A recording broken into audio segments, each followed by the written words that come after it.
What's up, Gators? I'm Reggie. And I'm Michael. This Thursday is volleyball senior night. Come out and support our Lady Gators. Now to Emily for what's happening around the world. Hello Gators, welcome to What's Happening Around the World with Emily. Starting us off, a leak in an oil pipeline caused a major spill off the coast of Southern California on Saturday, sending oil spewing into local environments, potentially harming wildlife and nearby human residents. Scientists are calling this an environmental catastrophe. On Friday, Disney World began celebrating its 50th year anniversary. The promotional event will last at least 18 months and will include a new roller coaster ride for Epcot and Magic Kingdom, a new high-end hotel meant to stimulate travel on the Star Wars Galactic Cruiser, and 2 new firework extravaganzas, limited edition merchandise, along with many more interactive experiences. Around the world, thousands of protesters consisting of both women and men marched at rallies decrying Texas's bans on the standing abortion. Protesters expressed their beliefs through chants and many homemade signs. On Monday, it felt like the world had stopped for many. That's right, I'm talking about the Facebook outage. Facebook, Instagram, and WhatsApp all suffered outages midday Monday. The outage came with many new difficulties for the company. That's all of what's happening around the world with Emily. Back to you, anchors. Thanks, Emily. That was very interesting. Speaking of interesting things, let's go to David with this week's Florida sports recaps. What's going on, Gators? It's David Alejandro. Welcome back to our Florida college sports and NFL recap. So we look at the scores from the past week.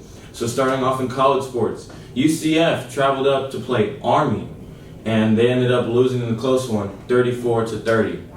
USF traveled to go play SMU down in Texas, and USF just got blown out, 41-17. The Miami Hurricanes, they were playing the Virginia Cavaliers, and it was a very close game, but at the very end, Miami found a way to lose, and they lost in a close one, 30-28. The Florida Gators traveled up to Kentucky to go play the University of Kentucky, the Wildcats. And like I said, every week it's a close game, but this time UF did not pull through, and they lost to the unranked Kentucky Wildcats, 20-13.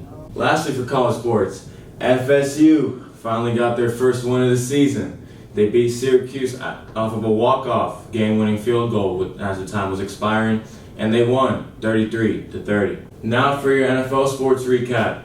The Jaguars played on Thursday Night Football, and they were playing the Cincinnati Bengals, and Trevor Lawrence just couldn't finish the game, and the Jaguars were just falling apart, and the Bengals won 24-21.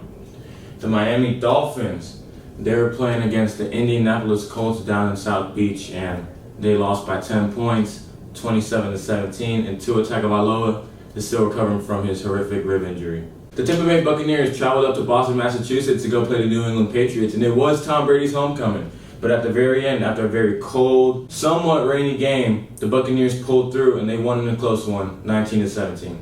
That's it for this week. Now back to our anchors.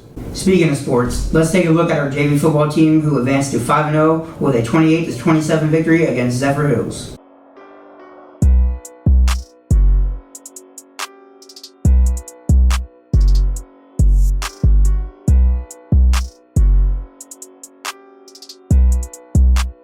Why didn't you pay for this beat though?